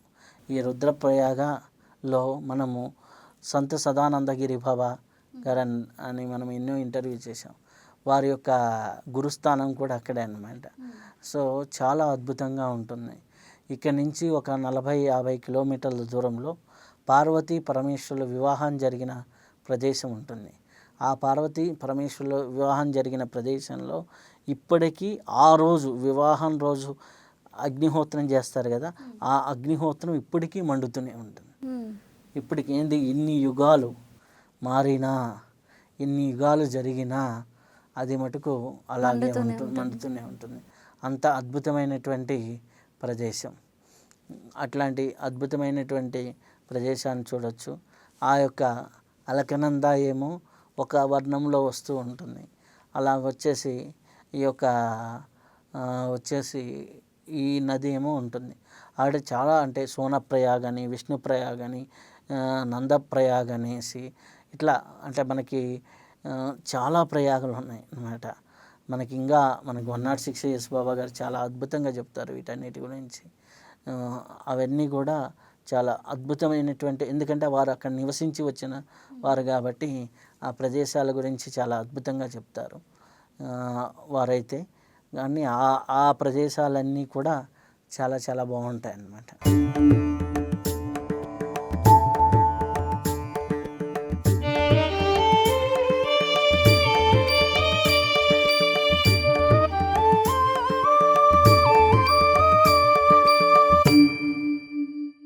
గురుగారు దేవప్రయాగ గురించిన విశిష్టత గురించి చెప్తారా? ఇందనక గంగోత్రి గురించి నేను చెప్పాను కదా, గంగోత్రి నుంచి వచ్చే నది గంగామాత అంటాం, కానీ భగీరథి అంటారు. ఈ భగీరథి ఇటు అలకనంద, అలకనంద మనకు వచ్చేసి బద్రీనాథ్ నుంచి వస్తుంది. మధ్యలో మందాకిని నదిని, అలాగే మధ్యలో అనేక నదులు ఉంటాయన్నమాట. ధౌలి గంగా అని ఇట్లా అనేక నదులు, నందకి నదిని, ఇవన్నీ కలుపుకుంటూ ప్రతి ఒక్క చోట జాయింట్ అయ్యే ప్రదేశాన్ని వాళ్ళు ప్రయాగలే అంటారు. అన్నిటినీ కలుపుకుంటూ అలకనంద ఇక్కడికి వస్తుంది. గంగోత్రి నుంచి ఇక్కడికి వచ్చేసి గంగామాత అంటే భగీరథి నది వస్తుంది. ఆ రెండు కలిసి ఎక్కడైతే ఉంటుందో ఆ ప్రదేశం పూర్తిగా అక్కడి నుంచి గంగామాతగా కిందకి అంటే ఋషికేశ్ ప్రవహిస్తుంది అనమాట.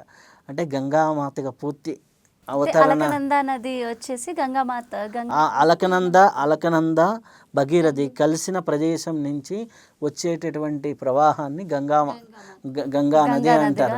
అప్పుడు దాకా గంగా అనరు, అవి భగీరథి నది అంటారు. ఇటు నుంచి వచ్చేదాన్ని అలకనంద అంటారు. మందాకిని నది వచ్చేసి కైలాస పర్వతంలో పరమశివుడు నివసించే ప్రదేశం నుంచి ఉద్భవించినటువంటి నది.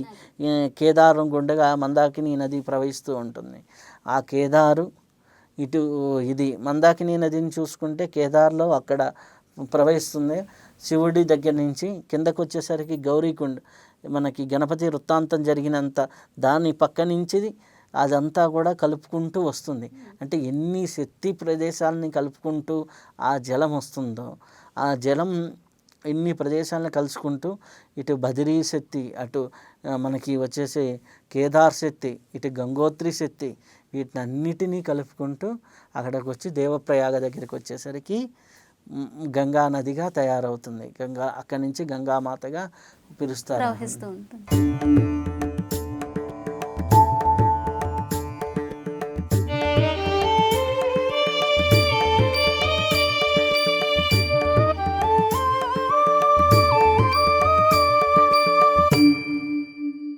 అయితే గురుగారు వశిష్ఠ గుహ గురించిన విశిష్టత గురించి తెలియజేస్తారా? వశిష్ఠ గుహ అనేది ఋషికేశ్కి దగ్గరలో ఉంటుంది. వశిష్ఠ మహాముని తపస్సు చేసినటువంటి ప్రదేశం ఇది. మనకి ఇట్లా చార్ధామ్లో నుంచి వస్తూ ఉన్నప్పుడు మనకి ఒక 10-15 కిలోమీటర్లు ముందరే, ఋషికేశ్ కంటే ముందరే వస్తుంది. లేకపోతే ఋషికేశ్ నుంచి కూడా వశిష్ఠ గుహకి వెళ్ళొచ్చు. చాలా అద్భుతమైనటువంటి ప్రదేశం. అక్కడ ఇటుపక్కేమో గంగానది ప్రవాహం ఉంటుంది చాలా అద్భుతంగా.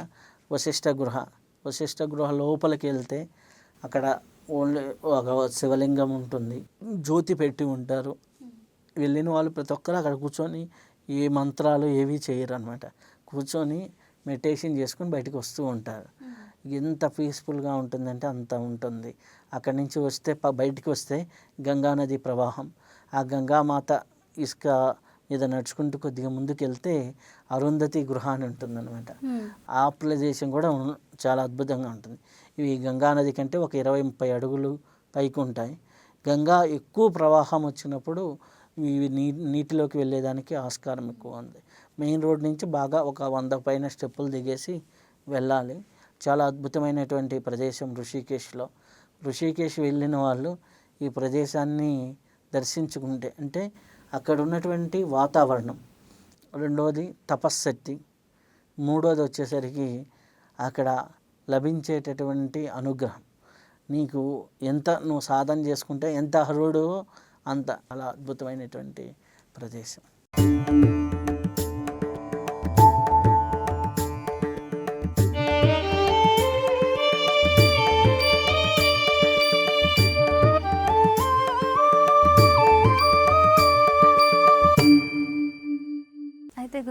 ముఖ్యంగా ఋషికేశ్లో దర్శించవలసిన ప్రదేశాలు ఏంటి? ఋషికేశ్ గురించిన ప్రయాణం గురించి చెప్తారా?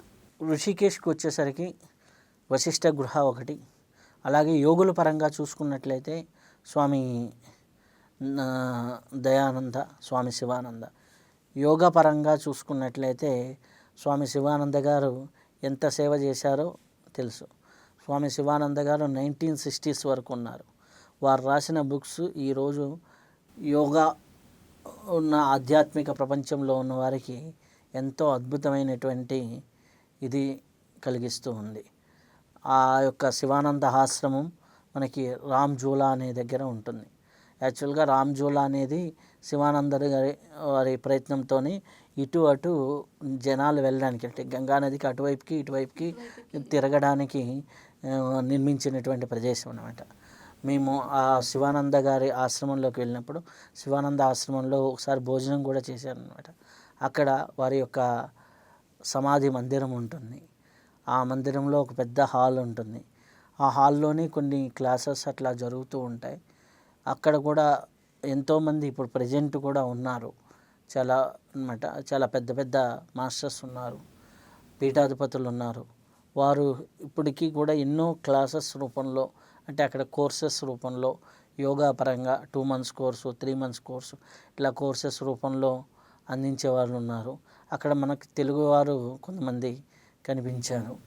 శంకరానంద అని ఇట్లా స్వామీజీ ఉన్నారు. అట్లా అక్కడ ఉన్నవారు మనకి ఎంతో గైడ్ చేస్తూ ఉంటారు. అద్భుతమైనటువంటి ప్రదేశం స్వామి శివానంద ఆశ్రమం. ప్రతి ఒక్కరు కూడా దర్శనం చేసుకోవాలి. వారి సమాధి మందిరం దగ్గర హ్యాపీగా ధ్యానం చేస్తే మటుకు వాళ్ళకి చాలా అద్భుతంగా ఉంటుంది అన్నమాట. ఆ యొక్క వైబ్రేషన్ని మనం ఫీల్ అవ్వచ్చు. ఆ తర్వాత స్వామి దయానంద ఆశ్రమం. స్వామి దయానంద ఆశ్రమం వచ్చేసి లోపలికి ఉంటుంది, గంగా ఒడ్డుని. కానీ ఋషికేశ్లో గంగ యొక్క అద్భుతాన్ని, అందాన్ని చూడాలి అంటే అక్కడే అనమాట. నేను 2016 నుంచి ఎప్పుడు వెళ్ళినా కానీ ఎక్కువ నేను స్పెండ్ చేసేది స్వామి దయానంద ఆశ్రమంలో. అంటే దయానంద ఆశ్రమంలోనే ఎక్కువ రూమ్ బుక్ చేసుకుని అక్కడే ఉండటం అనేది జరుగుతుంది అనమాట. అక్కడ ఎక్కువ అంటే ఎట్లా ఉంటుందంటే గంగా ఒడ్డున ఒక రోడ్డు ఉంటుందన్నమాట, ఫుట్పాత్ లాగా. మొత్తం రోడ్డున పారాయణలు జరుగుతూ ఉంటాయి, జనాలు కూర్చొని, అంటే మనకి స్పిరిచువల్ ప్రపంచము అంటే అక్కడ చూడొచ్చు అన్నమాట. అంటే పారాయణలు చేసే వాళ్ళు చేస్తూ ఉంటారు, గంగకి హారతులు ఇచ్చే వాళ్ళు ఇస్తూ ఉంటారు, ఒకరు పూజనలు, ఒకరు భజనలు, డ్యాన్సులు వేస్తూ భజనలు చేస్తూ ఉంటారు, ఒకరేమో అంటే ఎవరి ప్రపంచం వాడిది. కానీ ఆ 1/2 kilometer రోడ్డు మీద డిఫరెంట్ ట్రెడిషన్స్, డిఫరెంట్ ఇది, కొంతమంది జ్యోతులు వదులుతూ ఉంటారు, కొంతమంది అన్నమాట. అన్ని ఆశ్రమాలు ఉంటాయన్నమాట. అద్భుతంగా ఉంటుంది. అక్కడే కొద్దిగా ముందుకెళ్తే జానకి జోలా అనేసి బ్రిడ్జి అనమాట. అంటే జోలా అంటే ఏం లేదు, మనకి తాళ్లతో కట్టినటువంటి బ్రిడ్జి అనమాట. ఇప్పుడు గంగానది దాటడానికి అనమాట. ఇటేమో గంగానదికి ఇటువైపు ఒక జిల్లా ఉంటుంది, ఇటువైపు ఒక జిల్లా ఉంటుంది అనమాట. అంటే మనుషులు నడవడానికి కోసం స్కూటీలు వెళ్తూ ఉంటాయి, అంత పెద్ద వెహికల్ ఏమీ వెళ్ళవు అనమాట. అటువంటి అనమాట జానకి జ్వాల అని. ఆ దయానంద ఆశ్రమం, దయానందుల వారి సమాధి మందిరం ఉంటుంది. దయానందుల వారు ఎవరు అంటే నరేంద్ర మోడీ గారికి గురువు గారు, మన తెలుగు రాష్ట్రాల్లో పరిపూర్ణానంద గారికి గురువు గారు. అలా అద్భుతమైనటువంటి ఉంటుంది. వారి యొక్క గ్యాలరీ ఉంటుందన్నమాట, ఫోటో గ్యాలరీ. అది కూడా వారు స్థాపించిన మొట్టమొదటి చిన్న శివాలయం దగ్గర నుంచి ఇప్పుడు ఎస్టాబ్లిష్ అయ్యింది. సో నేను చాలాసార్లు అంటే వెళ్ళినప్పుడల్లా ఒక 1 week 10 days అక్కడ దయానంద ఆశ్రమంలో ఎప్పటి నుంచో అనమాట ఉంటాం. ఒక 4-5 times ఉండటం అనేది జరిగింది. అయితే మనకి ఇటు నుంచి వస్తే మనకి గీతా ప్రెస్ అంటారు కదా. ఇప్పుడు మనకి ప్రతి పుస్తకము చాలా వరకు గీతా ప్రెస్ నుంచి వచ్చింది. గీతా ప్రెస్ నుంచి వచ్చింది. అక్కడనే ఆ గీతా ప్రెస్ని చూడవచ్చు మనం. ఆ తర్వాత అక్కడ పెద్ద పెద్ద ఆశ్రమాలు ఉన్నాయి. ఆశ్రమాలకు ఎంతోమంది పొలిటికల్ అంటే పర్సన్స్ వచ్చే పెద్ద ఆశ్రమం ఉంటుంది. అలాగే వచ్చేసరికి ఆంజనేయ స్వామి పెద్ద టెంపుల్ ఉంటుంది. ఆ తర్వాత ఇవన్నీ కూడా మనకి గంగకి ఇటువైపు అటువైపే మనకి కనిపిస్తూ ఉంటాయి. మధ్యలో షాపింగ్ మాల్స్ ఉంటాయి, జ్యువెలరీ అమ్ముతూ ఉంటారు, ఇవి అంతా అన్నమాట.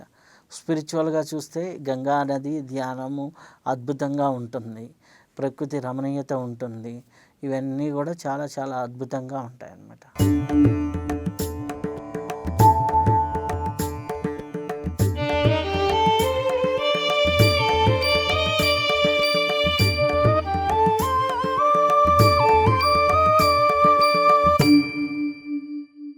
అయితే గురుగారు జోషిమఠ్ గురించిన విశేషం గురించి తెలియజేస్తారా? జోషిమఠ్ అంటే మనకి వచ్చేసి బద్రీనాథ్ దర్శనం చేసుకుంటా కిందకు వచ్చేటప్పుడు జోషిమఠ్ నుంచే మనం ఇట్లా కేదార్ కట్ అవుతాం, ఇటు ఇదవుతాం అనమాట. ఆ జోషిమఠ్ ప్రదేశం ఏంటి అంటే అసలుకి అది జ్యోతిర్మఠము అంటారు. ఆ జ్యోతిర్మఠము శంకరాచార్యులు నిర్మించినటువంటి ప్రధాన పీఠాల్లో 4 ఉంది కదా మనకి, శృంగేరి, జ్యోతిర్మఠ్, పూరి, ఇవి ఉన్నాయి కదా. ఈ యొక్క ప్రధాన పీఠాలలో మనకి జ్యోతిర్మఠ్ ఒకటి అనమాట. 2500 సంవత్సరాలకు పూర్వం శంకరాచార్యులు ఎక్కడైతే తపస్సు చేశారో ఆ తర్వాత వారి యొక్క శిష్యులు తపస్సు చేసినటువంటి అద్భుతమైనటువంటి ప్రదేశాలు మనం అక్కడ దర్శనం చేసుకోవచ్చు. అక్కడ శంకరాచార్యులు వారు ఉపయోగించినటువంటి సాలగ్రామాలు కానీ, ఇప్పుడు ఉన్నటువంటి ప్రజెంట్ పీఠాధిపతులతో కూడా మాట్లాడడం అనేది జరిగింది అక్కడ. వారు ఇచ్చిన ఇన్ఫర్మేషన్స్ కానివ్వండి, అలాగే అక్కడ పైకి వెళ్ళినప్పుడు తర్వాత తోతాపుర వారి శిష్యులు వారు తపస్సు చేసినటువంటి గృహ, అలాగే శంకరాచార్యులు వారు 2500 సంవత్సరాల క్రితం ఎక్కడైతే ఆ జ్యోతి దర్శనం అయితే ఎక్కడైందో అక్కడ ఆ మర్రి చెట్టు కింద అవుతుందన్నమాట. ఆ మర్రి చెట్టు ఉన్నటువంటి ప్రదేశము అవన్నీ అలాగే ఉన్నాయన్నమాట. వారు స్పృశించినటువంటి మర్రి చెట్టును మనం స్పృశించాము, వారు తిరిగినటువంటి నేల మీద మనం తిరిగాము, వారు స్థాపించినటువంటి మఠంలో మనం తిరగాలి అంటే మనకి ఎంత అదృష్టం ఉండాలి. అన్నీ కూడా అద్భుతమైనటువంటి ప్రదేశమే, చాలా అద్భుతంగా ఉంటుంది ఆ ప్రదేశం. ఇప్పటికి 100 మంది పీఠాధిపతులు అంటే 100 జనరేషన్స్ మారినటువంటి పీఠం అన్నమాట. అంటే మనకి ఏ సంవత్సరం నుంచి ఎవరు పీఠాధిపతులు ఉన్నారో దాంట్లో ఉంటుందన్నమాట. సో అట్లా అద్భుతమైన పీఠం అది. ఆ పీఠాన్ని దర్శించుకోవడం కూడా చాలా అంటే మాటలతో చెప్పలేం. అయితే మొత్తంగా ఈ చార్ధామ్ యాత్రలు అనేవి ఆధ్యాత్మికత వైపు ఉన్నవారికి చాలా మంచి ఎక్స్పీరియన్స్ని అందజేస్తాయి.